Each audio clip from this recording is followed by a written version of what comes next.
Tras haber tomado el trono a la temprana edad de 25 años, Isabel II marcaría la historia de su país y del mundo, aunque tuvo que enfrentarse a grandes cambios y sería fuertemente criticada por aquellos que veían en ella un símbolo del pasado, pero que persistió increíblemente durante más de 7 décadas, siendo su vejez presuntamente la única condena de su reinado, aunque existen otros posibles motivos más dolorosos y tristes que podrían haberla acercado a sus últimos días. Dicho esto, la reina no abandonó su posición ni siquiera cuando su salud comenzó a verse comprometida, pues desde el 2003 tuvo que realizarse una endoscopia en sus rodillas y 2 años después un resfriado la obligó a ausentarse de algunas de sus labores, además de una contractura en su espalda que la hizo perderse la inauguración del Emirates Stadium en Londres. De hecho, esto continuó molestándola durante años, pues en el 2011 tuvo que suspender el servicio religioso de la Real Orden Victoriana en el Castillo de Windsor. Si bien a principios a causa de una hemorragia nasal, el periodo de recuperación se extendió después de que empezara a experimentar dolencias en su espalda. Sumado a esto, en el 2013, contrajo una infección estomacal con indicios de gastroenteritis, y aunque terminó su recuperación en el Palacio de Buckingham, desde entonces comenzaría a limitar sus viajes, por lo que ese año, por primera vez en 40 años, no asistió a la reunión de jefes de gobierno de la Mancomunidad de Naciones. No obstante, durante los siguientes años, poco más se sabría sobre su estado de salud, hasta que en el 2018 se dio a conocer que fue sometida a una cirugía de cataratas, algo que el siguiente año la llevó a tomar la decisión de dejar de conducir en la vía pública, en especial después de que el príncipe Felipe sufriera un accidente automovilístico, aparentemente porque el sol lo cegó, algo habitual en conductores de cierta edad. Pero lo peor para personas de su edad y habitantes de todo el mundo apenas estaba por venir, pues en el 2020 la pandemia azotaría a la mayor parte de la población del mundo y uno de los territorios más afectados sería el Reino Unido, por lo que Isabel II se resguardaría en el castillo de Windsor durante más de 6 meses, hasta octubre, cuando visitó el Laboratorio de Ciencia y Tecnología de Defensa del Reino Unido para inaugurar oficialmente su nuevo centro de análisis energético. Pero el riesgo de contagio seguía aumentando, y de nuevo pasaría meses sin hacer nuevas apariciones, pese a que en enero de 2021 recibiría su primera dosis de la vacuna contra el virus y en abril la segunda. Pero ese mismo mes enfrentaría una de sus pérdidas más grandes, pues el príncipe Felipe perdería la vida, y ella se convertiría en la primera monarca británica en reinar como viuda desde la reina Victoria. De acuerdo con allegados e investigadores privados, este sería un punto decisivo para Isabel II, pues si bien toda su vida se mostró como una mujer fuerte y capaz de llevar toda la responsabilidad de la monarquía en sus hombros, la pérdida del príncipe significó la caída de uno de los más grandes admiradores y un fiel apoyo que le haría falta los venideros meses en los que la pandemia continuó obligándola a permanecer resguardada. Pese a ello, participó en la apertura estatal del Parlamento de 2021 y organizó una recepción para los líderes del G7, pero tras esto su estado físico comenzaría a decaer hasta el punto en el que comenzó a usar bastón. Esto en octubre de 2021, cuando también se supo que estuvo hospitalizada, mas no se revelaron los motivos. Presuntamente sería por las constantes molestias de su espalda, lo que la hizo cancelar una visita que haría a Irlanda del Norte y a la Conferencia de Naciones Unidas sobre el Cambio Climático. Además de un bautizo familiar, la reina no volvería a ser vista hasta la transmisión del mensaje de Navidad en el que recordaría a Felipe. Y pese a que se esperaban próximas audiencias virtuales de la reina, después que experimentara síntomas similares a los de un resfriado, tanto ella como empleados y otros familiares en el castillo de Windsor dieron positivo al virus. Claro que ante la noticia todo el Reino Unido se alarmó, pues a sus 94 años su caso podía ser de riesgo, pero a su vez las esperanzas estaban puestas en su casi nulo historial de operaciones riesgosas y su admirable constitución considerando su edad. De hecho, por esto no sorprendería que 8 días después del anuncio de su contagio, se informara sobre su rápida recuperación, aunque sí llamaría la atención el hecho de que días más tarde se estableciera que la reina dejaría de vivir en el Palacio de Buckingham para ubicar su residencia permanente en Windsor. Se dice que su decisión vendría incentivada por el vivo recuerdo que todavía tenía de sus últimos días en Windsor junto a Felipe, pues este habría sido uno de sus motores para seguir adelante con sus labores, mientras que pasaba posiblemente por su peor estado físico y emocional. Pues ella misma llegó a admitir que aunque se recuperó del virus, este lo deja a uno muy cansada y exhausta. No es un buen resultado. De tal forma, aunque se celebra ese año su jubileo de platino por las 7 décadas que cumplió su reinado, Isabel no estaba en condiciones de celebrar y ni siquiera pudo asistir al servicio anual del Día de la Mancomunidad, yendo en su lugar el príncipe Carlos. A partir de entonces, esto sería lo más común, pues la reina fue reduciendo sus compromisos hasta que el 6 de septiembre de 2022, en el castillo de Balmoral, participó en su último acto institucional aceptando la renuncia del primer ministro Boris Johnson y encomienda la formación del gobierno británico a Liz Truss. Apenas 2 días después, en horas de la mañana, el Palacio de Buckingham daría a conocer que Su Majestad estaba bajo supervisión médica, lo que provocó que su familia inmediata asistiera a Balmoral en las siguientes horas, como si supieran lo que ese anuncio significaba. Algo que incluso asumiría con aparente tranquilidad el resto del país, cuando esa misma tarde incluso presentadores de la principal cadena de televisión británica, la BBC, comenzaron a portar trajes y corbatas negras en previsión al próximo anuncio por parte del palacio. Pues tal como muchos esperaban, aunque igualmente ante la sorpresa de muchos otros, ese mismo 8 de septiembre de 2022, alrededor de las 3 de la tarde se informó el fallecimiento de la reina Isabel II a sus 96 años, cuando estaba acompañada por sus hijos, el príncipe Carlos y la princesa Ana, quienes llegaron juntos a los otros familiares al castillo de Balmoral, en la región Aberdeenshire de Escocia. Por consiguiente, además de activarse la Operación London Bridge, que es el operativo que se pondría en marcha tras su partida, debido a que esto ocurrió en Escocia, también se activó la Operación Unicornio, pues ambas describen el plan de acción de cada uno de los integrantes de la corona y la planeación para llevar el cuerpo de la monarca del castillo de Balmoral a Londres. A la par y al momento inmediato de la muerte de Isabel II, su primogénito Carlos de Gales asumió su puesto como monarca, aunque este no sería proclamado formalmente como rey hasta el 10 de septiembre en el Palacio de St. James en Londres. Por lo que mientras el cuerpo de la reina era trasladado de Balmoral al Palacio de Buckingham, el primer discurso de Carlos III como rey, este declaró un periodo de luto de hasta 6 días después del funeral de Estado, así como también se ordenó que todas las banderas de las residencias reales se bajaran a media asta, excepto el estandarte real, que ondea a toda asta siempre que el rey se encuentre en cualquiera de las residencias, periodo en el que todas las residencias reales se mantendrían cerradas hasta después de celebrado el funeral de Estado. Tanto en Inglaterra como en Escocia, Irlanda del Norte y Gales, se realizaron recorridos y procesiones en servicio de Isabel II, los cuales culminarían con el funeral de la reina. Primero, todavía en Escocia, sus restos fueron llevados al Palacio de Holyrood House en Edimburgo el 11 de septiembre, siendo esta la primera vez que se pudo observar su ataúd, el cual se encontraba cubierto con la versión escocesa del estandarte real de Reino Unido, una bandera que representa al monarca. El cortejo por tierra duró alrededor de 6 horas, el cual incluyó una procesión hasta la Catedral de St. Giles, acompañado por los 4 hijos de la reina, el rey Carlos III, la princesa Ana, Andrés, duque de York, y Eduardo, conde de Wessex, quienes serían a pie el coche fúnebre. Después, en la catedral sus familiares se unirían a todas las autoridades y dignatarios, como la primera ministra británica, Liz Truss, y la ministra principal de Escocia, Nicola Sturgeon, participando todos de la misa en honor a Isabel II.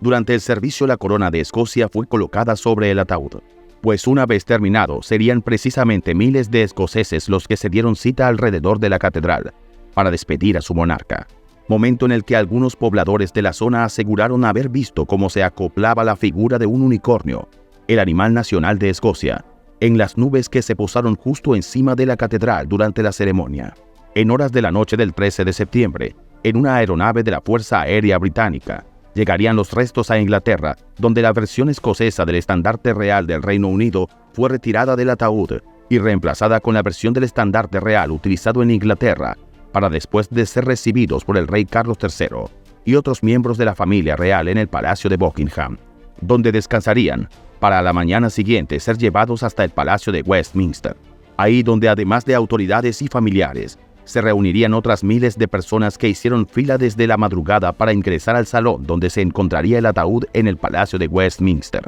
en un clima de total silencio, pues incluso se habría limitado el tráfico aéreo sobre Londres. Fue instalada la capilla ardiente en el Parlamento británico, específicamente en el Salón Westminster, abriéndose al público para que éste rindiera sus últimos respetos. La fila de personas superó los 8 kilómetros y esta, así como estaba formada por ciudadanos comunes e incluso extranjeros que querían formar parte del momento, también contó con la presencia de figuras públicas como el futbolista retirado David Beckham, quien prefirió hacer fila como cualquier otro para rendir respetos a su difunta soberana. Durante 5 días que se mantuvo la capilla ardiente, y aunque ese mismo día a muchos asombraría cuando un hombre comenzó a insultar desde el público al príncipe Andrés, recordándole su papel en los casos de abuso íntimo en los que se había visto envuelto. Este sería apenas el principio de varios días en los que se registrarían múltiples incidentes que, si bien fueron neutralizados por agentes de seguridad, alarmaron a todos, pues en un momento tan delicado y respetado por la población,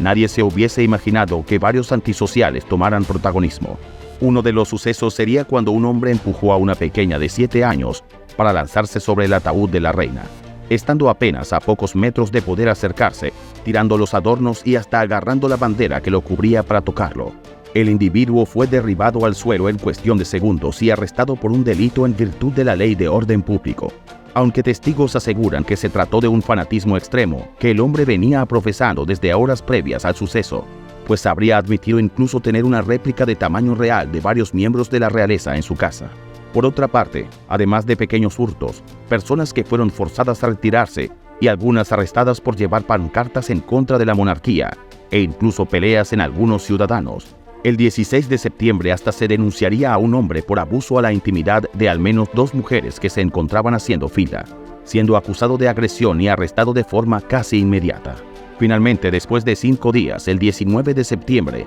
los restos de la reina Isabel serían llevados en procesión hacia la abadía de Westminster para el servicio religioso de cuerpo presente en su memoria. Ahí se reunirían alrededor de 500 dignatarios extranjeros, entre jefes de Estado, jefes de gobierno, ministros del exterior, embajadores y otros representantes diplomáticos enviados por sus países al evento. El ataúd sería trasladado en procesión hasta el Arco de Wellington, de donde partiría a Windsor para su sepultura definitiva en una ceremonia más íntima con los miembros de la familia real. Ahí, dentro de la capilla de San Jorge, descansaría junto a su esposo Felipe de Edimburgo, sus padres, los reyes Jorge XIV e Isabel Bowles-Lyon, y su hermana menor, Margarita, condesa de Snowdown. Increíblemente, pero a su vez, siguiendo los protocolos reales, la causa de su fallecimiento no sería revelada hasta el 29 de septiembre de 2022, cuando a través de un certificado de defunción se indicó que sería a causa de su avanzada edad. No obstante,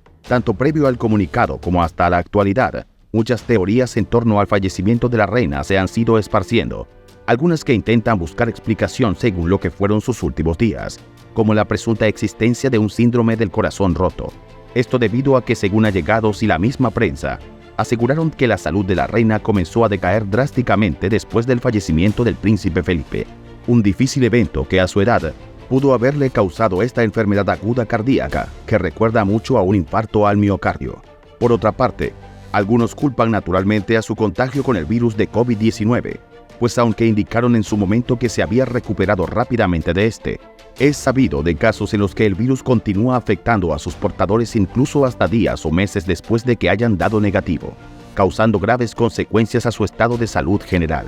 Dicho todo esto, no se quedarían atrás las teorías conspirativas que apuntan más que al motivo de su fallecimiento, a las razones por las que habría sido una de las monarcas más longevas, acusando que ésta pertenecería a una denominada especie reptiliana. Una teoría que empezó en 1993, cuando el teórico de la conspiración David Icke publicó el libro El secreto más grande, en el que afirma que el mundo estaba manejado por una raza híbrida, mucho más avanzada que los humanos, que se hacían pasar por personajes elitistas que controlarían el mundo, como muchos aseguran lo hizo la reina, al menos con una parte de él durante años. Y si bien esto parecía la versión más descabellada, hay quienes incluso creen que la reina pudo haber fallecido muchos años antes como cualquier otra simple mortal, y que la mujer que era vista en los múltiples eventos a los que asistía Isabel II en sus últimos años sería alguien más que se hacía pasar por ella, o que su imagen incluso había sido generada por computador. Teorías que muchos aseguraron especialmente válidas, después de que un clarividente llamado Logan Smith pronosticara la fecha de su fallecimiento con exactitud, mientras que otros apuntan a que pudo haber fallecido apenas días antes de que se anunciara realmente la noticia, con la intención de que parte de la familia real estuviera presuntamente junto a ella al momento de su partida, tal y como se anunció ese mismo día. De una forma u otra, La realidad es que aquel 8 de septiembre, el Reino Unido y el mundo se despediría de una de las figuras más importantes de la historia moderna. Pues independientemente de las críticas contra su reinado o en general, a lo que la monarquía inglesa representó y sigue representando hoy en día, su vocación como reina fue innegable. Así como también era de admirar su dedicación para con las causas que defendía y con su familia, sirviendo de inspiración tanto a otros líderes mundiales como a personas en todas partes que veían en ella una figura de resiliencia que se supo adaptar a los cambios durante todo su reinado. Es por todo esto y más que vale la pena adentrarse a muchos otros momentos de su vida y conocer esa trayectoria que como monarca la hizo convertirse en una de las figuras más relevantes y respetadas en el mundo. Nacida en Londres un 21 de abril de 1926, Elizabeth Alexandra Mary sería la hija mayor de los reyes Jorge IV e Isabel, por lo que desde muy joven, tras ser educada en casa a cargo de los mejores tutores privados de Inglaterra, comenzó a ejercer funciones públicas durante la Segunda Guerra Mundial, actuando en el Servicio Territorial Auxiliar de Mujeres como segunda teniente, siendo el primer miembro de la familia real en alistarse a las Fuerzas Armadas a tiempo completo. Lilibet, como la llamaban cariñosamente sus familiares, se destacó por sus estudios en historial constitucional, leyes y literatura, materias que la formarían para el momento en el que su vida cambiaría cuando su padre fallece en 1952 y ella con apenas 25 años se convierte en la reina Isabel II, jefa de la Mancomunidad de Naciones y reina de los 7 países independientes pertenecientes a la misma: Reino Unido, Canadá, Australia, Nueva Zelanda, Sudáfrica, Pakistán y Ceilán. Su coronación en 1953 fue la primera en ser televisada y desde entonces sería testigo de otros eventos que han marcado la historia de la humanidad,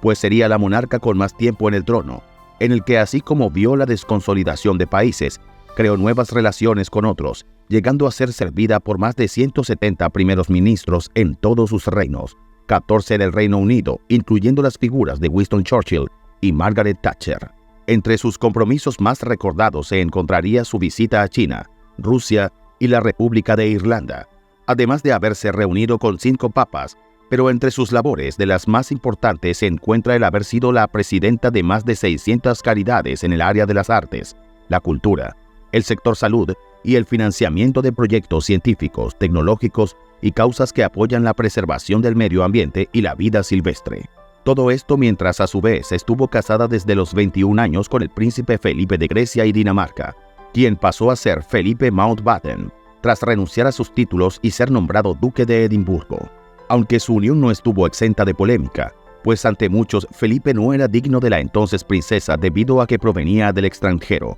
Su monarquía familiar no poseía capacidad financiera y sus hermanas se habían casado con nobles alemanes relacionados con los nazis, motivo por el que éstas no fueron invitadas a la boda de Isabel y Felipe. Más tarde, en 1948, es que Isabel daría a luz al príncipe Carlos y los años siguientes a la princesa Ana, el príncipe Andrés y el príncipe Edward. Ahora, una vez que comenzó su reinado, así como cumplió con sus obligaciones de monarca a la perfección, jugando un papel ceremonial en el gobierno del Reino Unido, dando apertura a cada nueva sesión del Parlamento y otorgar el paso a legislaciones, aprobar órdenes y proclamaciones del Consejo Británico. Isabel II tuvo que afrontar conflictos en privado que inevitablemente se reflejaban en su figura de monarca. El primero de ellos sería cuando su hermana Margarita quería casarse con Peter Townsend, un hombre divorciado, algo que iba en contra de la tradición de la Iglesia de Inglaterra en la que la reina era líder. Así que finalmente, entre la controversia, su hermana terminó abandonando la idea,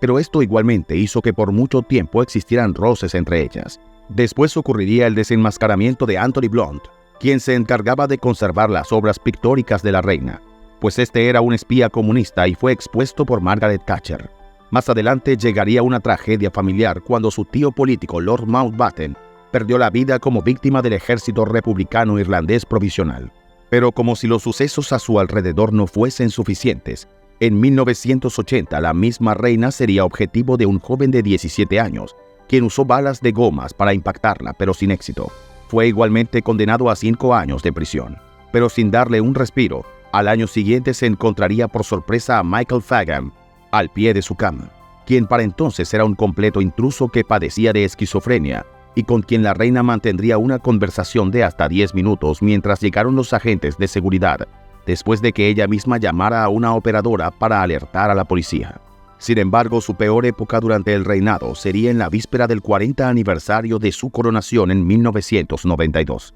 cuando ella misma utilizó el término annus horribilis para referirse a lo que ella describía como un horrible año en el que había enfrentado graves daños que sufrió el castillo de Windsor debido a un incendio, presuntamente accidental y debido a la situación familiar que vivían para entonces. Y es que ese año fue recordado especialmente por el divorcio de la princesa Ana con Mark Phillips, la separación del príncipe Andrés con la duquesa de York, Sarah Ferguson, y las declaraciones públicas por parte del príncipe Carlos admitiendo que tenía una relación fuera de su matrimonio con la princesa Diana. Todas situaciones que ofendían a la Iglesia de Inglaterra y a las tradiciones de la corona. Pese a ello, otro duro momento para la monarquía y toda Gran Bretaña, no solo para la reina, tuvo lugar en 1996, cuando apenas el pueblo comenzaba a hacerse a la idea del divorcio entre Carlos y Diana, cuando esta última fallecería en un accidente automovilístico en París en agosto de 1997. Más allá de la tragedia para la familia real, estos en su intento por proteger a los hijos de Lady Di con Carlos,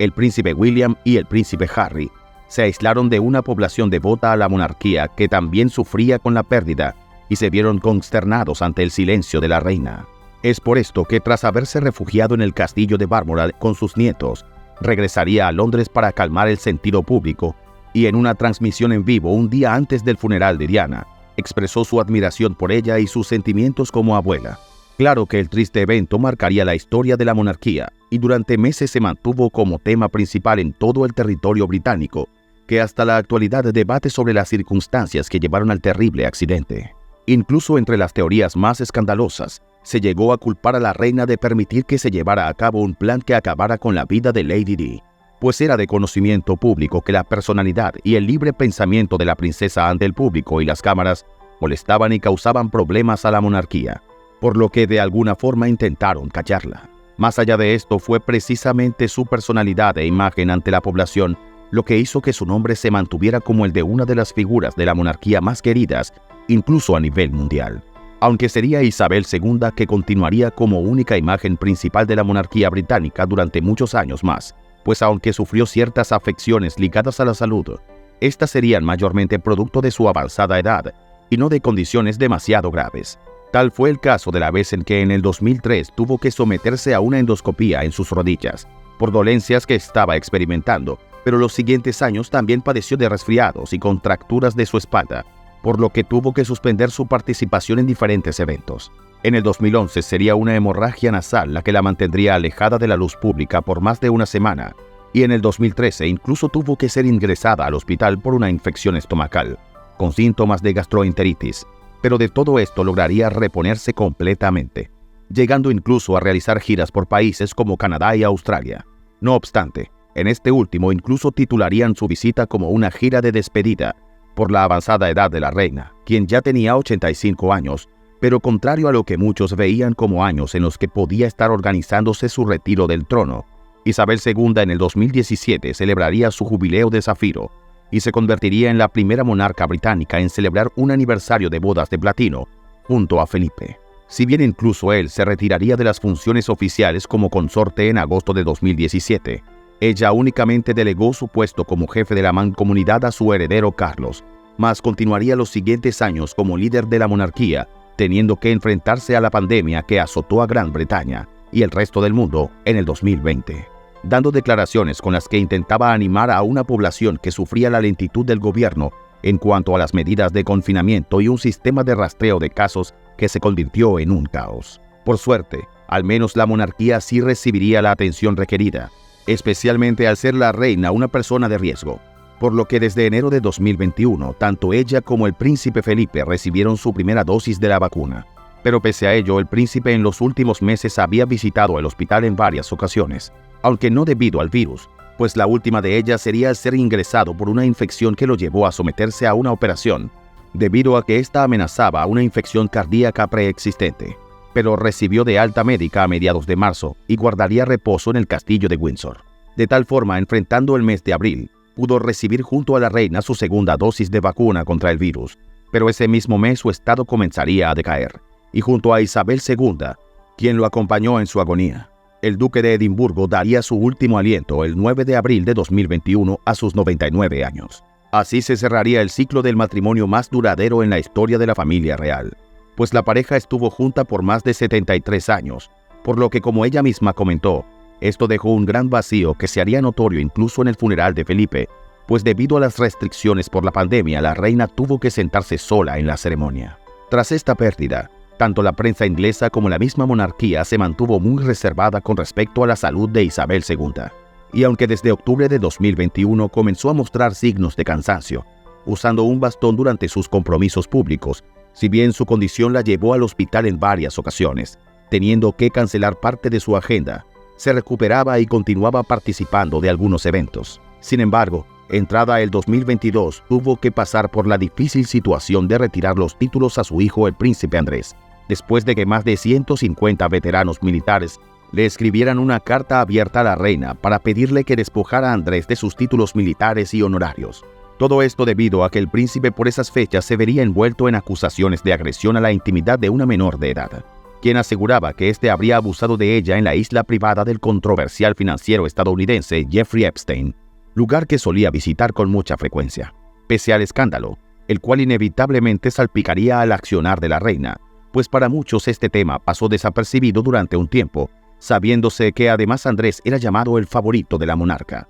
Esta igualmente daría inicio a los eventos pautados para su jubileo de platino en febrero de 2022, convirtiéndose así en la primera monarca en conmemorar ese récord de 70 años en el trono. No obstante, ese mismo mes sería diagnosticada con el virus, pero pese a su rápida recuperación, tuvo que cancelar varios compromisos y admitió públicamente estar cansada. Pero si bien no hubo demasiada información al respecto, traspasó varios de sus deberes al príncipe Carlos, tras encomendar al puesto de primer ministro a Liz Truss. Tan solo 2 días después, el Palacio de Buckingham anunciaría que la reina se encontraba bajo supervisión médica, tomando igualmente por sorpresa a todos cuanto horas después se confirmó su fallecimiento, aquel 8 de septiembre de 2022, cerrándose así el más longevo e histórico reinado británico, cuyo legado no solo influiría en el ámbito político del Reino Unido, sino también en lo cultural y social, siendo la más grande defensora de las artes y las tradiciones británicas, impactando con su imagen y sus acciones incluso a nivel mundial,